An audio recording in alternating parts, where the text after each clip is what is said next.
around people that are wonderful makes all the difference. And being around people also that are being accepting of people that might not have the same opinion as you want us to be doing. And I think that if we all understand that we have a lot of more things in common, humans agree that formation is important. And I think a lot of the stuff that's happening right now is shining a light on all the people that don't agree with us. And I think I don't believe in enemies, but I think if there is an enemy out there, if there is not an enemy, but like something that we are basic stuff and the symbolism, the emojis that they're using online to communicate with each other, the code words, and I was going on Instagram and I was finding very, very disturbing accounts, just like what they were. They were using the pizza and cheese. Je regarde une vidéo d'une fille que je suivais à l'époque qui s'appelle Kristen Leo, qui était hyper engagée, hyper écolo. Pendant un an, elle a rien posté et elle était aux États-Unis. Elle est grecque et elle parle en anglais et je trouve que c'est une vidéo assez pertinente sur la question de l'intelligence artificielle, de la place au monde, de comment se positionner avec son militantisme et de faire de la création sur YouTube. Et vous me demandiez ce que je regarde et comment je me nourris de différents moyens, quoi. Donc je vous mettrai cette vidéo en barre d'infos parce qu'elle dure quasiment 1 heure et c'est assez passionnant. Et je trouve que c'est pas mal aussi sur la question de la concentration parce que comme c'est en anglais et que c'est pas ma langue première, je suis obligée d'être concentrée et d'être en écoute active. C'est pas comme un podcast qui passerait derrière et que j'écouterais pas vraiment. Là, pour comprendre le propos, je suis obligée d'écouter vraiment. Et je crois que c'est important d'écouter vraiment ce qui se passe derrière nous.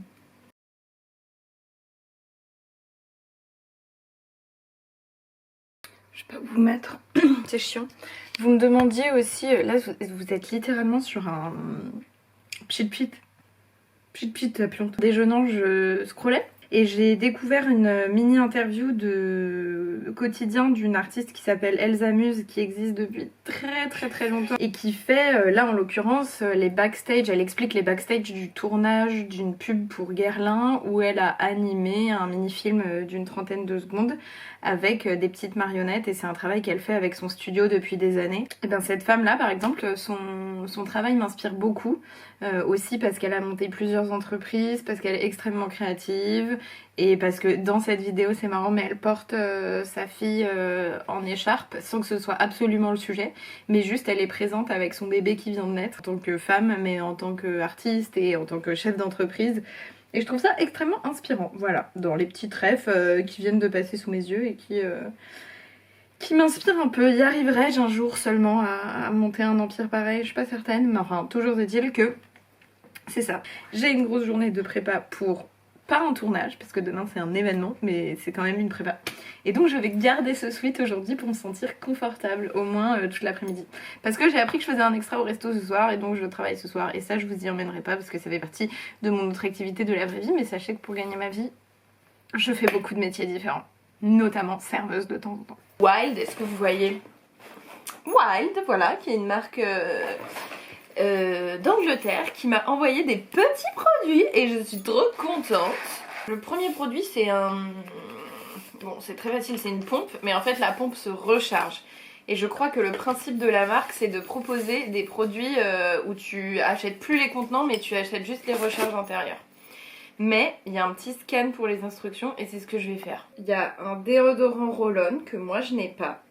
Mais moi j'ai le déodorant stick, c'est vraiment mes sticks préférés. Je trouve le packaging très joli. J'en ai eu 2, regardez, j'ai eu lui là, avec des hérons. J'ai eu lui, en violet avec mon prénom floqué, je suis trop contente. Et donc, j'ai eu des recharges qui ressemblent à ça. Donc j'ai eu Black Rose Velvet, Cherry Blossom, moi je suis très classique hein.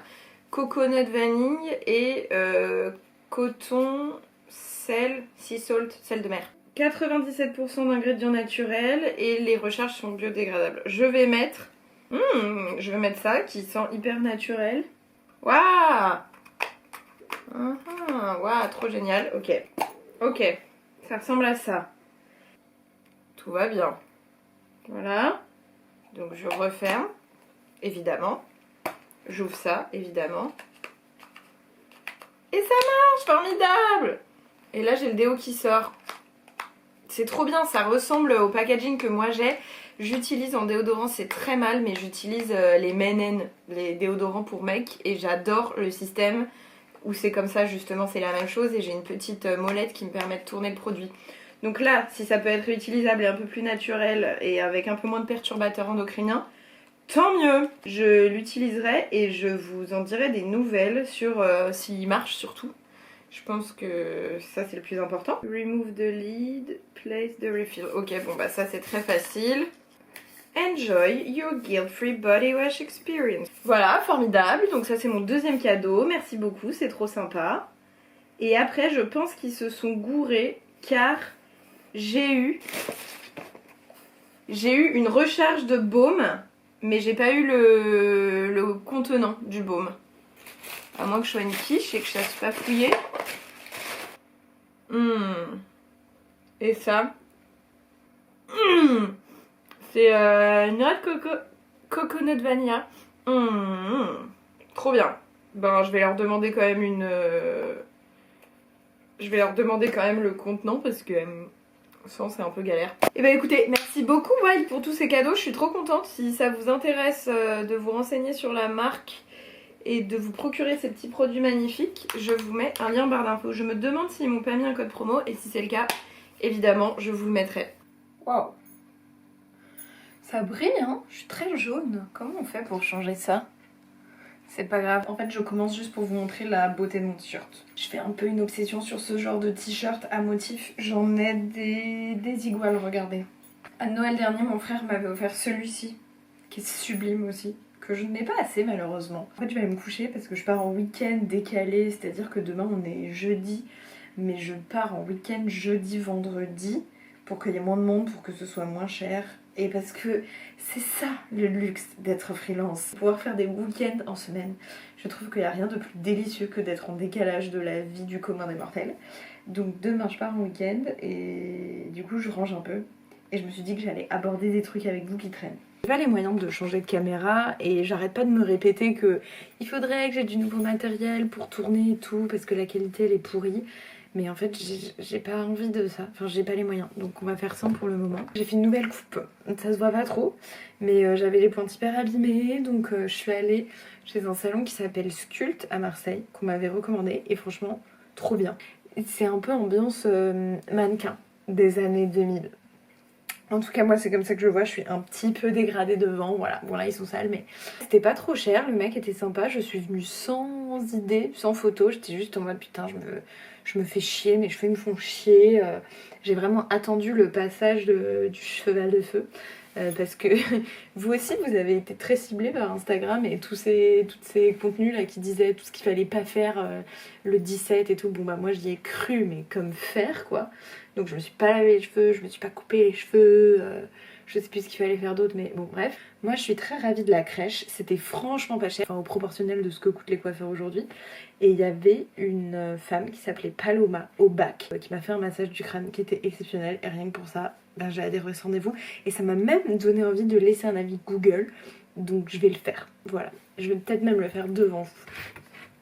Comme ça, c'est pas quelque chose que je remettrai au lendemain. Je vous ai déjà expliqué cette théorie que cette année j'essayais de ne pas remettre au lendemain ce que je pouvais faire le jour même. Parce que en fait, moi qui ai travaillé dans le service et dans l'accueil et qui continue de faire ça un peu aujourd'hui, je me rends bien compte à quel point ce genre de petits commentaires peuvent changer l'humeur et peuvent faire plaisir. D'ailleurs, fun fact, quand j'étais serveuse dans un resto, un jour on a reçu un commentaire qui disait on se fait accueillir ici par une porte de prison et avec toute l'équipe on était en mode ah ah ah c'est qui cette porte de prison et tout. Moi j'étais persuadée que c'était un collègue, bref, et on a fait une mini réunion pour parler du gate de la porte de prison, enfin pas que ça évidemment mais on en a parlé et en fait tout le monde m'a pointé du doigt et il s'avérait que c'était moi la porte de prison. Et je comprends, parce qu'il y a des jours où je fais la gueule sérieusement et j'avoue que je peux être la porte de prison. Hop là! Bah vous voyez, en fait je suis médisante avec moi-même et quand je suis médisante avec moi-même, l'univers me le renvoie. Alors merci l'univers, attends, tenez quand même la route parce que voilà. Merci l'univers de me rappeler qu'il faut que j'ai des gentils mots envers moi-même. Je ne serai plus jamais une porte de prison. Mais là je vais faire le commentaire. Superbe, première expérience chez et m'a fait profiter du meilleur shampoing de ma vie, de ma journée. Le coiffeur a su ravi. Je recommande. Voilà, j'ai publié mon avis. Est-ce que vous pensez qu'il faut être rageux? Mettre des commentaires un peu relous. J'aimerais bien, je me dis qu'il faut lutter contre la gentrification d'une manière ou d'une autre. Et peut-être que de mettre des avis de commentaires de cet acabit sur Google Maps pourrait être une idée. Je sais pas, vous en pensez quoi? Parce que là, franchement, on a vu se développer sur Marseille vraiment beaucoup de concepts. Tous pareils les uns que les autres. Sur la question de la gentrification, moi aussi j'ai une responsabilité et un rôle là-dedans, et c'est pour ça aussi que j'ai pas nécessairement envie d'y participer. Vous avez pas réagi la dernière fois quand j'en ai parlé en vidéo, je crois. C'était quoi? C'était un boxon, donc c'est pas une vidéo qui a beaucoup marché, mais... Et surtout j'abordais ça à la fin de la vidéo, mais quand même cette question de la gentrification elle est assez importante. Mais ce qui est trop cool, c'est sur Instagram vous m'avez envoyé vraiment beaucoup de références et tout, donc je vais vraiment me plonger un peu là-dedans. Pour le moment j'ai juste écouté LSD, la série documentaire de France Culture. Il y a 4 épisodes de 1 heure chacun, et moi j'ai écouté seulement celui sur Marseille, mais c'était déjà vraiment pas mal. Vous savez pourquoi aussi je suis un peu oppressée de ce truc là? C'est parce qu'il n'y a jamais de batterie et j'ai jamais de place dans ma carte SD, donc je suis toujours un peu frustrée. J'arrive pas à parler genre vraiment 20 minutes sans problème, sauf pour les bilans culture quand je me mets en l'état, ou les boxons ou quand je suis assise. Je sais pas pourquoi, quand je suis en vlog je suis genre tout le temps en mode oh, putain ça va s'arrêter au plein milieu d'un moment où je dis un truc trop intéressant et ça va trop m'énerver et tout. J'ai hyper mal aux yeux ce soir, j'ai peur de commencer à avoir un orgelet. On va parler. C'est bizarre de montrer ces culottes sur internet. Est-ce que vous allez les regarder ou pas? C'est un peu gênant, je trouve. Tout à l'heure, en dînant, je regardais la vidéo de Anna RVR, dinosaure de YouTube, qui racontait toute sa relation à ça, pourquoi elle était passée au podcast, qu'elle avait plus ou moins arrêté pendant quelques années, etc. etc. Et pendant qu'elle racontait tout ça, je me disais c'est fou, j'ai ressenti exactement la même lassitude moi avec YouTube, avec la consommation et tout ça, donc c'est vraiment quelque chose qui est partagé par nous, personnes qui consommons YouTube depuis des années, enfin moi ça fait 15 ans vraiment, j'ai vécu tous les dramas, Enjoy Phoenix, Shera avant qu'elle ne soit connue, qui d'autre à Mega Glow Up, enfin bon tellement de monde, hein, vous-même vous savez, mais bon je suis vraiment de l'époque dinosaure de YouTube. J'ai vraiment l'impression quand même qu'il y a une petite mode de YouTube va redevenir à la mode cette année, ça j'en suis de plus en plus convaincue, et je trouve que le discours de Anna allait dans ce sens-là, mais il y a un truc qu'elle a dit qui m'a un peu énervée, et il faut que je vous le dise. Mais c'est parce que j'ai eu peur, et c'est la première fois que je ressentais ça, et je trouve que c'est intéressant de le partager parce que peut-être que vous aussi vous avez la même sensation d'une manière avec des créateurs et créatrices de contenu. Elle a partagé la chaîne de Charlotte et il y a une part de moi qui est tellement contente pour Charlotte, genre vraiment ça me sauce trop pour elle et je suis en mode oh, trop bien si ça peut lui permettre d'être de plus en plus exposée et de... Enfin voilà, d'être reconnue pour son travail, parce que bon, moi j'adore ce qu'elle fait. Je trouve que vraiment elle a tout compris et que, enfin moi c'est une de mes youtubeuses préférées. Je suis tellement contente qu'elle soit revenue l'année dernière, ça m'a fait beaucoup de bien. Je trouve toute sa création de contenu extrêmement enrichissante, extrêmement bien pensée. En fait, mine de rien, ça faisait très longtemps que j'avais pas eu une relation parasociale à ce point-là, dans le sens où je me reconnais, je m'identifie à la personne, malgré qu'on n'ait pas du tout la même vie, mais sur les questions de célibat, d'ambition, de femme indépendante, le non-désir d'enfant peut-être pas, mais quand même ça m'y fait vachement réfléchir et je suis très contente d'avoir ce genre de représentation et de personnes dans mon entourage youtubesque. Et le fait qu'Anna en parle m'a pas dérangée, mais ça m'a fait un peu peur parce que je me suis dit merde, elle va être trop connue, et en étant trop connue elle va perdre une part d'authenticité, et en perdant une part d'authenticité bah, elle va vraiment me manquer. Et je me suis demandé si vous aussi vous aviez pu ressentir ça avec des gens et qu'est-ce que ça vous avait fait, et si même aujourd'hui, enfin en fait vous ressentez ça. Moi je trouve ça fou parce que peut-être que vous avez la même sensation que moi j'ai avec Charlotte, mais avec moi, mais j'arrive pas du tout à me mettre dans cette position là, j'arrive pas du tout à me dire que vous pouvez ressentir ce genre de truc avec moi. C'est très particulier, mais en fait on s'imagine pas trop que... Enfin nous en fait au final on parle tout seul, hein. Enfin, littéralement c'est que ça. on parle tout seul en faisant des trucs du quotidien inintéressants, mais on se dit que ça peut intéresser parce que nous, c'est une forme de réconfort. Ben, déjà dans la pratique de faire, déjà dans le fait de filmer, mais aussi dans le fait de regarder. Enfin, moi, il n'y a rien qui me régale plus que des vidéos YouTube où les gens font rien. Enfin, je sais pas, même si c'est un plaisir coupable ou quoi, font pas totalement rien. Je veux pas dénigrer qui que ce soit en disant un truc pareil, mais se montrent dans leur intimité. Enfin, le journal Extime, pour moi, c'est tellement une pratique fondamentale et trop intéressante et qui a été vraiment très très pervertie par l'existence des réseaux sociaux et le capitalisme comme d'habitude, mais en vrai dans l'absolu c'était une démarche presque artistique qui était trop trop belle et c'était encore le cas en 2012 je dirais quand moi j'ai commencé à beaucoup regarder et en 2016 quand j'ai commencé à faire des vidéos. Mais attendez, ça fait 10 ans. En avril ça fera 10 ans que j'ai mis ma première vidéo en ligne. Je trouve ça absolument hallucinant. J'avais envie de vous recommander parce que je l'ai vu il y a pas très longtemps et je crois que c'est encore en ligne. C'est un documentaire de 3 épisodes sur Arte, je crois, qui s'appelle Camgirl. Et donc ça c'est en fait comme une forme de forme ancestrale, pourrait-on dire, de c'est quoi le vlog et l'exposition de soi, puisque c'est des jeunes femmes qui au tout début d'internet, donc à la fin des années 90, prenaient des photos toutes les 30 secondes je crois et ça se postait sur leur page et c'est les ancêtres des camgirls, mais plus que de ça c'est les ancêtres de YouTube, TikTok, les selfies, les réseaux sociaux, enfin voilà. J'ai trouvé ce documentaire absolument passionnant à mettre en perspective de ce qui s'était passé aujourd'hui et en fait je pense que ça m'a fait aussi réaliser que je vieillissais puisque je deviens témoin de l'histoire qui bouge, mais qui bouge vachement vite quoi. Genre j'ai appartenu à une époque de YouTube qui n'existe plus, qui n'existera plus jamais. Je trouve ça complètement déconcertant et en même temps absolument fascinant. Et en même temps, le temps il passe super vite. Genre là, le fait qu'on soit fin février de l'année 2026, que les 2 mois qui viennent de passer, ils sont passés comme ça, et il s'est pas rien passé, il y a eu plein de choses, mais ça va vite. Tu digères à peine ce qui s'est passé que t'es déjà autre part. Et j'ai mis ça en parallèle d'une grossesse et de la vie d'un enfant, et j'étais là en mode mais ça doit être horrible d'être parent parce que ça passe tellement vite. Autant la grossesse, je sens peut-être que tu la sens passer. Je parle d'un sujet que je ne connais absolument pas. Mais bon, autant les premiers mois de l'enfant, enfin genre par exemple entre les 12 premiers mois de la vie d'un enfant, il y a tellement d'évolution tous les mois et je me dis ça bouge tellement vite que comment ne pas passer tout ton temps à regarder ton enfant grandir, ça doit être absolument fascinant. Et ça doit être horrible de ne pas pouvoir le faire. Et je pense que je vais avoir 2 orgelets demain tellement j'ai mal aux yeux ce soir, je capte pas pourquoi. Ah ouais, demain je pars en week-end donc de semi-vacances, mais en vrai je prends plein de trucs à faire parce que j'ai une capacité d'éparpillement, je sais pas comment on dit, mais j'ai une capacité à m'éparpiller qui est très grande en ce moment et surtout il y a un truc où à la maison là, en ce moment j'ai vachement de mal à bosser. Internet, this is my face. Là, je sens qu'il y a un truc qui se passe, quoi. J'en étais où? Ah oui, et du coup, j'arrive pas à faire les choses, et donc j'ai pris, enfin c'est des vacances, évidemment, c'est du temps off en dehors de chez soi, mais j'ai quand même pris plein de trucs que je devais faire. Genre, je suis folle, j'ai pris les vêtements que je dois vendre sur Vinted, parce que je me dis à la maison, je le fais pas.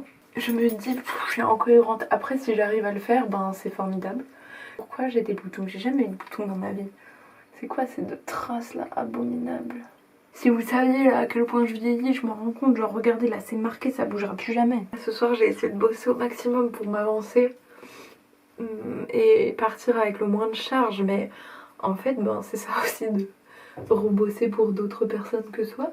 C'est avoir moins de temps pour faire ses propres trucs. Et en fait une journée va très vite quoi. Surtout quand comme moi tu dors beaucoup. Et vous savez ce qu'il y a comme avantage à être adulte? Parce que, bon, je vieillis, mais quand même, il y a quelques avantages. Genre là, je pars en vacances. Bon, ça va dégoûter beaucoup d'entre vous, ok? Je vous préviens. Je pars en vacances, donc 2 jours. Mon appartement, c'est un bordel absolu. Mais j'ai même pas l'obligation de le ranger. J'ai un orgelet qui naît. C'est une évidence. Quand t'es adulte, t'as le droit de pas ranger tes affaires. Et c'est ok. Putain, j'adore être adulte, je pensais pas que ce serait ça, mais c'est ça. Et si j'ai envie de faire une collection de sacs à main hyper mignons, je peux faire une collection de sacs à main hyper mignons. Et d'ailleurs, je vais vous les montrer parce que je crève d'envie de vous les montrer et je trouve pas de moment pour vous les montrer, donc je vais vous les montrer maintenant. Voilà, il faudrait que je vous les présente tous parce qu'ils sont tous plus phénoménales les uns que les autres, qu'ils ont tous des paillettes, qu'il y en a évidemment plein d'autres ici qui sont trop adorables aussi. Genre, lui, vous le connaissez pas. Il y a le petit Crocobrat, lui, pépite trouvé en seconde main, que j'aime beaucoup. Ça, bon, tous mes sacs, ils ont des petites histoires. Et je les adore. Attendez, il y en a un qui est trop mignon, vous pouvez même pas le voir tellement il est petit et mignon. Adorable. Lui, bah j'en parle même pas. Il faudrait en faire une vidéo entière. Et lui, c'est ma dernière petite trouvaille, c'est Banger. Et j'ai une autre petite collection. Allez, je vous la montre. C'est une collection de pinces à cheveux. Voilà, elle est récente depuis que j'ai les cheveux longs, mais elle est certaine. Donc là, il en manque un petit paquet, mais voilà, ça commence à bien se développer. J'adore, c'est trop mignon. Elles ont toute une petite histoire. J'adore. Voilà tout. C'est un nouveau jour. En ce moment, enfin depuis je dirais 2 mois environ, je faisais déjà beaucoup de rêves. Mais là c'est devenu vraiment très très très important la manière dont je rêve. J'ai l'impression de rêver énormément et de me souvenir de tout ce qui se passe et de vivre une deuxième vie dans la nuit. C'est-à-dire que quand je me réveille, je suis un peu, pas fatiguée, mais en tout cas, je suis vraiment très habitée par tout ce qui vient de se passer. J'ai pas des altercations, mais j'ai des rencontres avec des personnes, je vis des choses, et c'est quand même pas des trucs trop what the fuck. Genre, c'est pas des monstres qui me courent après, qui me mangent ou quoi. C'est vraiment plutôt des moments de vie avec les gens de mon quotidien. Genre mes parents, des amis, dans des actions assez random. Genre, typiquement, là, je viens de rêver que je faisais des cours de théâtre dans le parc des Calanques et que du coup je comprenais, en fait voilà, c'est comme s'il y avait des apprentissages à chaque fois et donc là je comprenais qu'au théâtre il y avait vraiment la question de la communication et surtout de l'écoute parce que l'écoute permettait de t'adapter quand t'étais en situation d'impro, etc. Ensuite j'ai rêvé de quoi d'autre?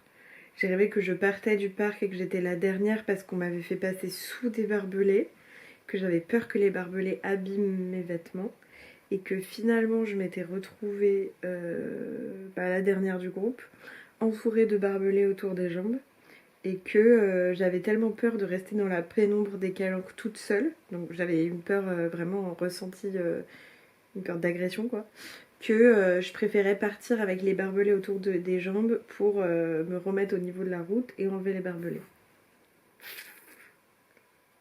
Comment vous... Comment vous analysez ça? Mais je me demande si je devrais pas un peu partir plus dans l'analyse par rapport à tout ça, parce qu'il y a aussi des personnes très récurrentes dans mes rêves. Et si je devrais pousser un peu la pratique du rêve, ou en tout cas aller chercher peut-être des réponses, je sais pas. Je sais pas trop c'est quoi la fonction des rêves, et j'aimerais bien m'intéresser un peu plus à ça, parce que ça prend vraiment de la place. Enfin, je vous jure que... Après, en plus, mes rêves, je les oublie pas instantanément, vraiment, j'y repense dans la journée.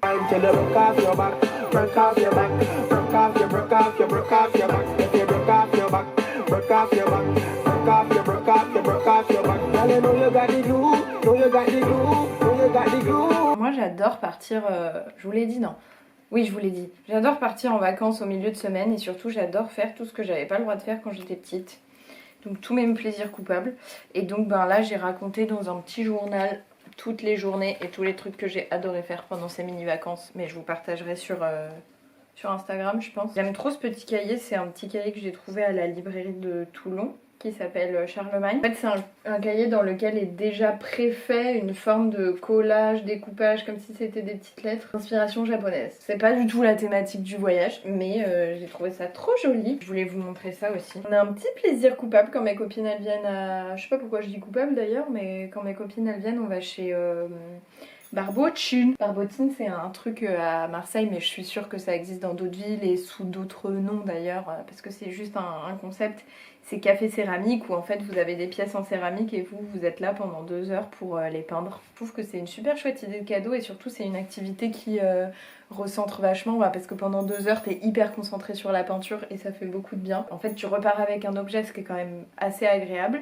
Un objet utile, je veux dire, de l'être tous les jours. Et moi, la dernière fois, je me suis fait cette petite tasse. J'adore ce genre d'activité et c'est un peu un budget dans la mesure où les petits objets avec lesquels vous pouvez partir commencent à partir de 10 €, je crois. Et ça monte quand même jusqu'à 50 € en fonction de la taille de la pièce. Mais je trouve que c'est une activité chouette quand il fait un temps de merde. Ça peut être un truc marrant et sympathique à partager. C'est un nouveau jour pour faire le Color Inspiration. Non mais aussi là, franchement c'est engagé, j'ai pas d'habits comme ça quoi. Enfin, surtout au secours, ma carnation avec ça. Bon, je recommence. Car l'un ou l'une d'entre vous m'a gentiment dit que si j'aimais pas les couleurs, j'avais le droit de recommencer. Ah ça, tout de suite, ça me parle. Là on est sur quelque chose de beaucoup plus réalisable au vu de ma garde-robe. On va partir sur ce pantalon qui est... Ben je pense un pantalon vous le connaissez. Si vous me suivez depuis longtemps, je l'ai depuis longtemps. C'est un espèce de pants jogging qui vient de Pull&Bear mais que j'ai acheté sur Vinted évidemment. Avec un petit t-shirt bleu marine, tout ce qu'il y a de plus simple. Et je vais prendre ce pull très simple bleu marine. Ce pull je l'ai depuis ma prépa.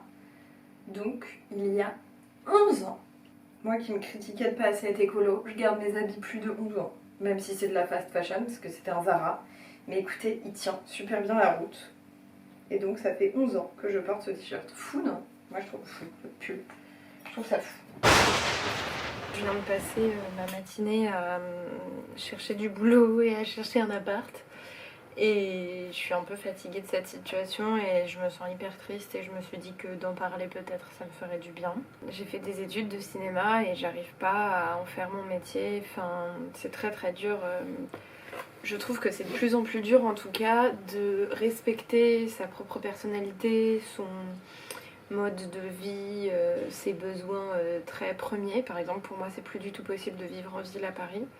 Et en même temps de répondre au marché du travail parce que c'est de plus en plus tendu, il y a trop de monde, pas assez de place et donc c'est difficile de trouver du boulot. Donc ça c'est une première chose. En plus de ça, il y a de plus en plus de boulot qui se développe de type indépendant. Enfin moi je suis en freelance depuis plusieurs années mais c'est quand même un statut extrêmement précaire. J'ai pas de garantie de revenus tous les mois et surtout pour défendre mon dossier devant des agences immobilières ou devant des propriétaires.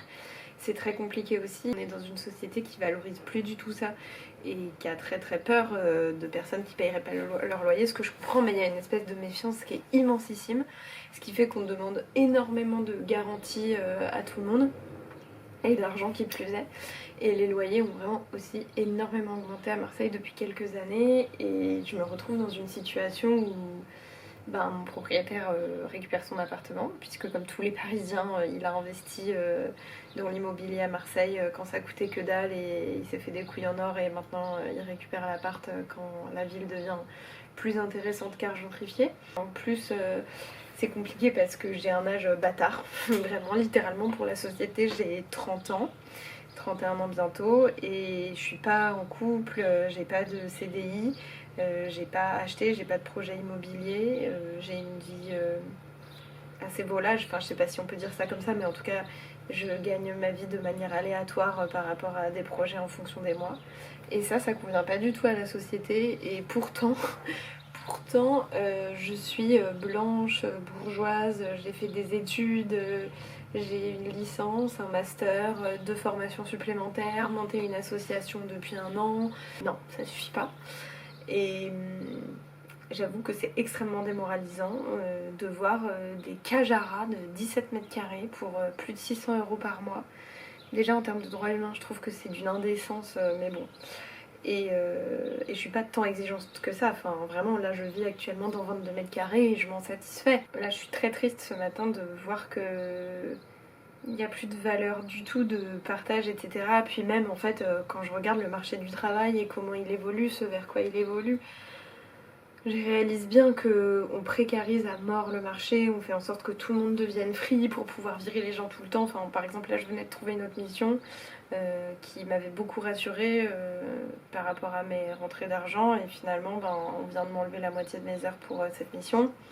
Donc voilà, ça fait que je suis à nouveau en recherche d'un boulot à faire. Je trouve ça fastidieux, vraiment. Et là, de ne plus avoir ni revenu stable, ni logement dans 2 mois, ça me rend mal. Enfin, en fait, je sais que j'ai des solutions, je sais que je suis pas à plaindre parce que j'ai un peu d'économie, que je peux me retourner en allant vivre chez des amis ou même en allant chez mon père, mais en fait, c'est pas la vie que je veux. Moi, je veux juste une maison à moi, un espace qui m'appartienne, dans lequel je me sente sécurisée et bien, et je veux pas une vie flamboyante, je veux pas voyager. Enfin, je sais pas comment dire, mais Je trouve ça tellement lunaire de plus pouvoir vivre d'amour et d'eau fraîche ou de même plus pouvoir avoir une piole et vivre légèrement. On peut plus vivre légèrement, de toute façon on est contrôlé de partout, tout le temps.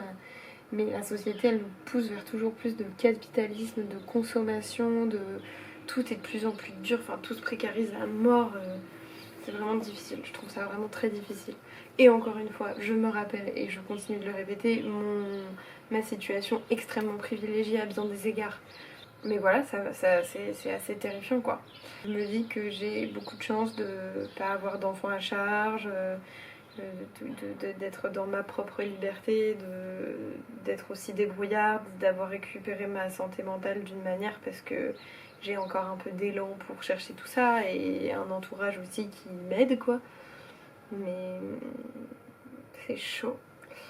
Et aussi sur les réseaux sociaux, enfin, je vois bien un changement dans la mesure où avant, oui, bien sûr, on scrollait, mais on avait toujours un peu les mêmes influenceurs, influenceuses. Là, je trouve qu'il y a une démultiplication des créatrices de contenu. Tout le monde raconte sa vie sur internet, ce qui est super, enfin en soi que tout le monde prenne sa place c'est hyper important, mais qu'on en arrive à se dire que pour vivre ou que pour projet de vie on a ça, cette exposition en ligne, dans une démarche qui reste finalement très très individualiste et dans un truc de m'as-tu vu quoi, ça me fait peur. Bon, j'en ai déjà parlé plein de fois, mais que j'ai peut-être loupé le coche, que peut-être que je gagnerais mieux ma vie à faire de l'influence qu'à faire tout le reste, mais en termes de valeur et de sens, c'est pas là que je me retrouve et c'est important d'être aligné avec ses valeurs et de continuer à en avoir un tant soit peu quoi. Je vais essayer de reprendre une pensée positive, de manifester à nouveau. J'ai encore 2 mois devant moi et tout arrive à point qui sait attendre et j'ai toujours eu de la chance et j'en aurai et encore une fois je suis pas trop à plaindre mais j'aime pas cette société, elle me met pas très à l'aise. Hello babies. Plusieurs choses à vous partager. La première, je mange comme un enfant de 4 ans et c'est délicieux d'être adulte pour pouvoir manger absolument n'importe quoi. Parce que personne va venir nous gronder même si on mange des nouilles chinoises avec de la sauce hyper chimique et des choux de Bruxelles. Je sors d'une projo de court-métrage d'un festival marseillais qui s'appelle La Première Fois, qui est le premier festival que j'ai fait en tant que bénévole quand je suis arrivée à Marseille il y a 3 ans. Et il y avait un petit côté souvenir qui était pas désagréable et qui m'a fait quand même réaliser à quel point ces 3 années ici m'avaient fait changer et grandir. J'ai la sensation que non, mais en fait si, enfin, je suis tellement plus adulte aujourd'hui, c'est très bizarre, mais c'est vrai. Et ce qui était drôle aussi, c'est que dans la salle, il y avait des personnes avec qui j'ai travaillé par le passé, que je m'attendais pas du tout à voir ici, notamment une jeune fille que j'avais castée pour un rôle d'un film il y a 6 ans. Et ça m'a choquée, grave. Ça m'a vraiment fait un coup de voir cette personne qui était grande, enfin, à l'époque elle avait pas 20 ans quand elle a passé le casting. Et aujourd'hui, je sais pas quel âge elle a exactement, mais elle venait présenter un film qu'elle a fait, quoi. Donc j'ai capté qu'entre temps elle avait fait un master en entier dans une faculté, et donc que le temps passait. Et c'est con à dire, mais ouais, le temps passe extrêmement vite, quoi. Et je m'en rends pas du tout compte. Et je me sens pas du tout vieillir au quotidien, je sais pas comment dire, j'ai une notion du temps qui est tellement particulière, mais là je sens que plus je vieillis, plus ça se rétrécit. Moins j'ai la sensation que ça passe lentement, je sais pas comment dire, c'est comme si ça allait beaucoup plus vite. Comme si plus les années passaient, plus les mois, les jours, tout était réduit. Et c'est très très chelou. Et mais je me demande si j'en ai pas parlé. Mais j'en ai parlé déjà au début, ça va faire une boucle en fait. On va arrêter ce vlog au bout d'un moment. De ce truc de quand t'as 9 mois un bébé dans le ventre, en fait ça passe comme ça, bref. Et aussi une autre réflexion que je me suis faite à cette projo, c'est que le costume était important, comment on se présentait aux autres avec des vêtements quoi. Et l'importance du vêtement, parce que pareil je suis en gros ménage de mon appartement dans le sens où je me débarrasse de choses puisque je prépare le déménagement, donc je fais du vintage à mort. Et je me débarrasse d'habits que je ne mets pas assez ou dans lesquels je me sens pas assez confortable, etc. Et je me rends compte qu'il y a quand même des habits uniformes. Et typiquement cette veste, elle me fait me sentir ok, c'est comme le sweat à capuche. Bon, je dis tout le temps les mêmes choses en fait dans ce vlog, c'est fatigant. Mais je pense que j'ai une petite tendance et un truc très important avec la ritualisation, quoi. Et je pense d'ailleurs que ça ne m'appartient pas qu'à moi du tout, et que tout le monde a un peu ça. Et voilà, et ça m'a fait marrer de me dire que on avait tous potentiellement nos habits super pouvoirs, nos costumes. Et je pense que je vais finir cette vidéo ici parce qu'il est temps, ça fait une semaine que je filme complètement au hasard, sans ligne directrice du tout. J'ai même oublié les moments que j'ai potentiellement filmé, des moments de réflexion, mais j'étais dans un truc beaucoup plus spontané et hyper agréable. Et j'ai un peu hâte de monter cette vidéo pour voir aussi ce que j'ai dit et comment j'arrive à faire un montage qui tient la route d'un vlog et qui tiendra sûrement pas la route. Mais j'espère que ça vous a plu et n'hésitez pas à me le dire si c'est le cas, ça me ferait trop plaisir. Et je vais continuer un peu à expérimenter ça parce que je sens que ça me fait du bien. Créativement, ça me fait du bien. Même dans la question de l'authenticité, on y revient encore, mais c'est important pour moi. Et je tends vers ça. Et cette pratique artistique, je sais pas si on peut la qualifier comme telle, mais en tout cas, si on décide de la qualifier comme telle, me permet un peu ça. Elle me permet aussi de pas avoir un contrôle dans mon image, oui, c'est certain. Mais je sais pas du tout qui voit ça. Et parfois je me dis qu'il y a des gens qui devraient pas voir ça et qui voient ça. Et je suis contente. Dans le sens, pardon, je parle la bouche pleine, ça se fait pas. Presque rassurée de savoir que les gens me voient dans mon ambivalence. Ou en tout cas dans plusieurs aspects de ma personnalité, tant le professionnel que quand je raconte ma vie toute seule dans ma chambre. Je crois que c'est intéressant de voir l'autre comme ça. Et de se poser la question de pourquoi on le regarde. Et qu'est-ce qu'on projette sur lui. Moi, c'est ça que j'adore aussi dans mes relations parasociales et quand je regarde des youtubeuses, quoi, c'est me poser la question de où moi je me situe, qu'est-ce que ça vient générer chez moi. Est-ce que c'est de l'ordre de l'agacement? Est-ce qu'au contraire c'est de l'ordre de l'admiration? Est-ce que ça me bouscule? Est-ce que ça m'oblige à aller plus loin? Est-ce que ça me permet de ne plus juger? Est-ce que ça me permet de me poser des questions sur des questions auxquelles je n'avais pas pensé? Par exemple, Charlotte aborde beaucoup la question du célibat en ce moment et du non-désir d'enfant. Et je vous jure que ça fait son chemin chez moi. Et de me dire qu'on a des modèles qui sont très différents de ceux qu'on avait plus jeunes, c'est aussi se dire qu'on va faire des jeunesses différentes et qu'on va faire société autrement puisqu'on a un contenu culturel dont on se nourrit quotidiennement différent aussi. Et c'est une manière de prendre un peu de pouvoir, ou en tout cas de proposer un contre-pouvoir, sans aucune prétention. Alors, je sais pertinemment que je fais des vidéos sur internet. Sur ces belles paroles, je vous embrasse. Je vous souhaite une bonne fin de semaine, week-end, soirée, nuit, whatsoever. Des bisous. Suivez-moi sur Instagram aussi, je suis active tous les jours. Et je cherche toujours un appart. Bisous.